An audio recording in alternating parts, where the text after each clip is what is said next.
Hey, it's your girl Angel. Like and subscribe down below.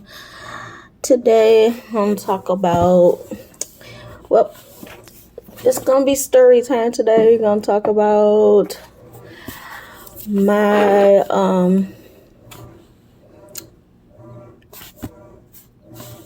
last marriage and basically how I was basically getting treated like a side chick in my own marriage. So, this is what I mean by that. Story time. So,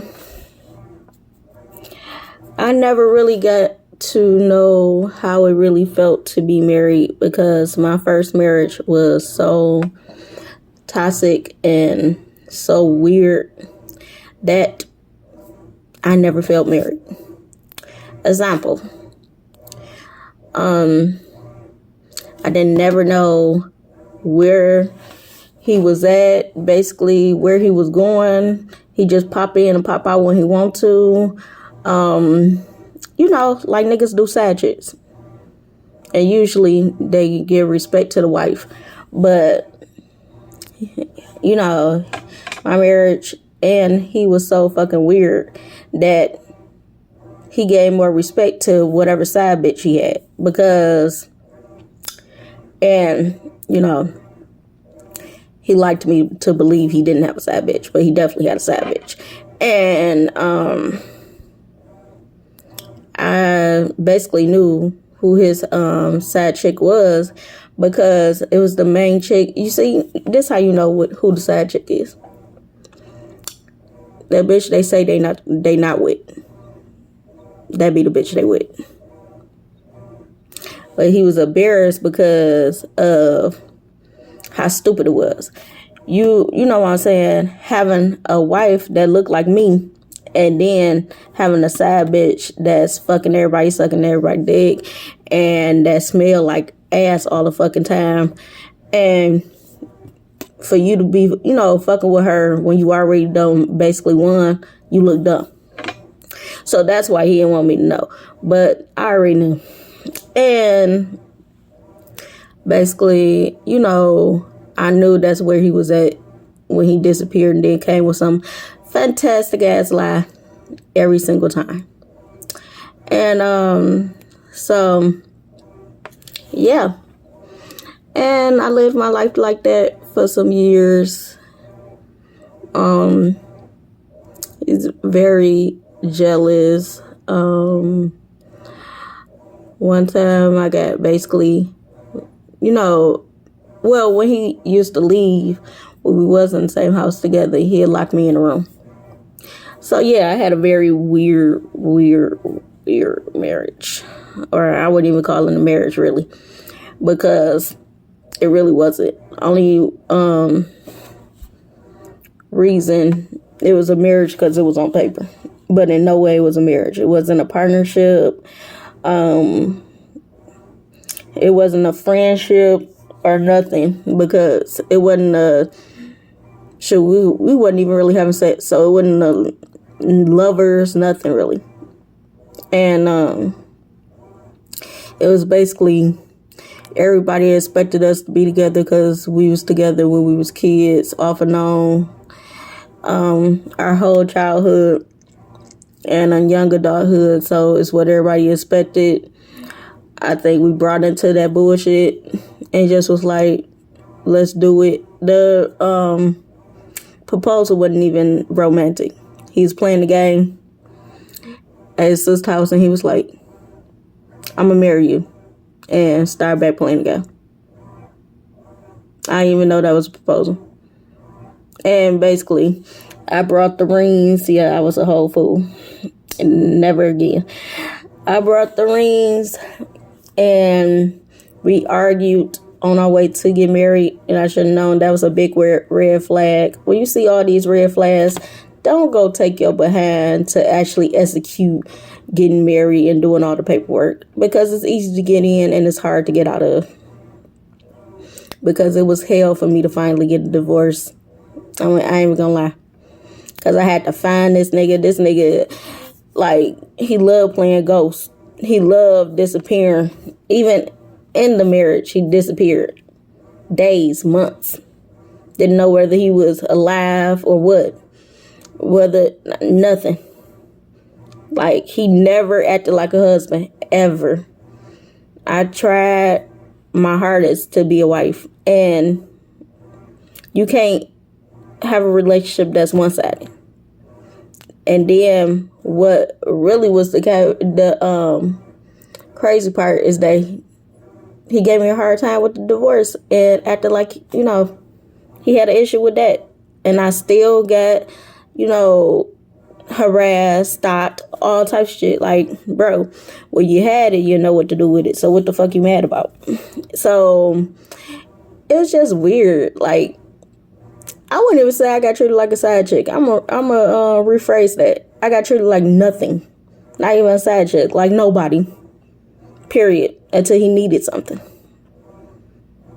Then when he needed some money or something, then I was his wife. So, when you the one basically with the income and you the one that basically, you know what I'm saying, then you the one that everything fall on. And that's why I said after I had got a divorce, I was in so much debt. And by, he was like, toxic as hell, tearing up shit, destroying shit. And I think my final straw was really when he snapped on my daughter. I'm like, okay, no, that ain't gonna happen. Like, he used to like make up shit in his head that's happening and snap off about it. Don't nobody know what he's snapping off about because it's in his head. Say shit happening. I don't know, that last bid that he had did in prison when he had did 10 years and then came back and we got married. That really fucked him up because he was not the same person at all. I didn't know who the fuck he was. Like, he turned into a totally different person. Like, I'm sitting there, I was puzzled. Like, what the fuck and who are you? Like, you would get like little, moments of, he was cool, but it was rare. It was rare. And just, acting a damn fool. Wasn't satisfied when a day was going well. If it's going well for an hour, then he about to act the fuck up. About to make some shit up. Everybody against him. Everybody tripping. It ain't never him. And never. Everybody tripping, you know what I'm saying? Plotting against him. Like, he went deep with it. Like, nigga, why the fuck would we be plotting against you? For what? You ain't got no money. What would somebody be plotting against you for? You had, at that point, like, wasn't my enemy. Like, what am I plotting against you for? I mean, for what? You taking money from me. What I'm plotting against you for? And I ain't a plotting type of chick. That sounded dumb as hell to me. Like, why would I be married to somebody I would have to plot against? Like, and he could not get that to save his life. I remember we got into it at a hotel room, and he called his uncle, talk about something. Yeah, she trying to kill me. She plotting against me. Wasn't nobody doing that. I'm sitting there staring at him, talking like, wow. Like, this shit you be making up in your head be serious, don't it? Whatever be going on in your head, it's like you on drugs. Like, them true drugs, tweaking. Yeah, she doing this, she doing that. And his uncle was like, what? I don't even hear nothing. And Angel wouldn't do that, whatever, because I've been knowing his family since I was little too. It's like, I don't believe that, like, blah. And then he snapped about it too. Like, he got so fucking mad. I had to hide in the bathroom because he was throwing stuff, breaking stuff. And, he, like, had no life in his eyes to the point where, like, I was, well, like, what the hell? Nothing I did calmed him down. He tried to break the door of the bathroom and everything, trying to come after me. So if I'm doing something to you, why you, like, for real? Like, to the point where, and that was another thing I had to pay for, because he destroyed the whole room or whatever, broke their glass, broke their door, trying to come after me, choking me and all types of stuff. Like, and then in that same scenario, he got into it with some nigga at the room on the stairs, just snapping off. And I'm like, hold up, like, trying to get in his head, like, let me know what's going on in your head so I could help you. Like, bro, what is going on? Because this ain't that. Calm down.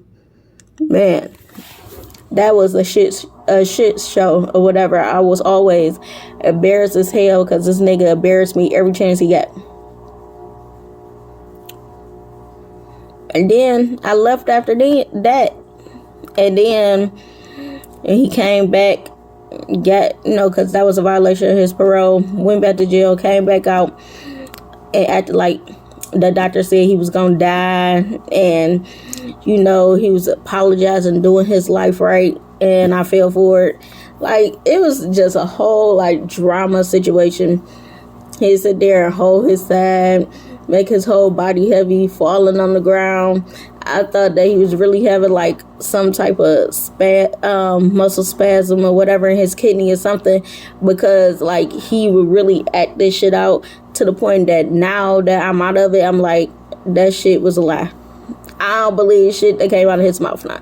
Like, even shit I seen, I don't believe. Like, no, because shit don't add up. If the doctor said you was so sick you was about to die, but yet you alive enough to stop me, nigga, yeah, make it make sense. So he'll fall, whatever. I'm helping him, whatever, like, trying to get him somewhere where he can't get hurt, all this shit, like, just going overboard. It was fucking dumbass, ghetto ass soap opera. To the point I was depressed all the time. I was in the hospital. I was having, like, seizures. My health was declining because I was so fucking stressed. So stressed. Like, what is going on? Still trying to recognize who the fuck he done became. Like, it's living out of a van, cold as hell, below zero weather. Like, it was crazy. And then that wasn't enough. According to him, I wasn't loyal or whatever, and I'm living in a fucking van with you. How much do you want? You somebody living in a fucking van with you, freezing, catching your pneumonia, about to die, and they ain't loyal, and you still complain. Like, sometimes you gotta know when to call it quits before you get destroyed. And one thing I regret is not calling it quits sooner. That's one thing I regret. And I definitely regret ever knowing him. Like, I wish I didn't even meet him when I was a kid. Because when I go back and I look back on it, it was drama. It may not have been like the super toxic drama it was when we was married, but it was drama. And it was like, how much more peaceful would my life have been if I just would have, back in, you know what I'm saying, been paying attention to the little church boys or whatever, the little square niggas, but I just never was attracted to that. I don't know. But it is what it is. And it was a lesson learned. It happened. I'm still healing. Everything ain't meant to stay in your life. Everybody not meant to stay in your life. Everybody is not roots. Some people are just here for a season. Just like the Bible say, it's a season for everything. And I can't go into the whole story because, I just can't. And there's plenty of stories, but I want to put certain things, out on a public platform. I could, but I choose not to for several reasons. Not just because it's my life, but just because there's other people involved, and I just won't. Because I'm just not that type of chick, and I'm a real chick, and ain't nobody else did nothing to me, and I'm not finna do it. So therefore, you get the gist of it. Basically, is with this, like, matter of fact, she was white, and her name, I ain't finna even go there, but anyway, she was a white girl, and she was married, and they was fucking around, and she was like, the thing, boy, I was a total fool. I was a fool. I think about the little sneak phone calls and all that stuff. I guess I wasn't really, I was married, but I wasn't really, I was going through so much emotional, mental abuse, physical abuse, that I really didn't care. I couldn't have.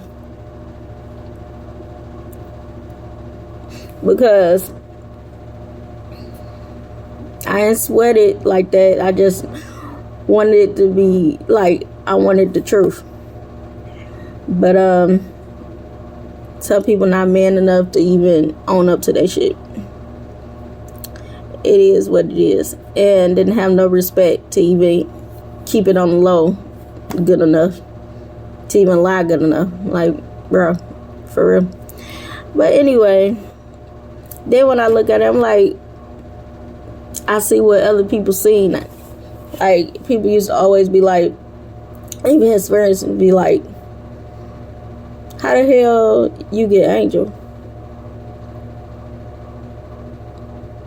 I mean, what happened? What's going on? Is she, going through something, stuff like that? And then they asked me, I'm like, you alright? Like, really? Out of all people, this dusty nigga?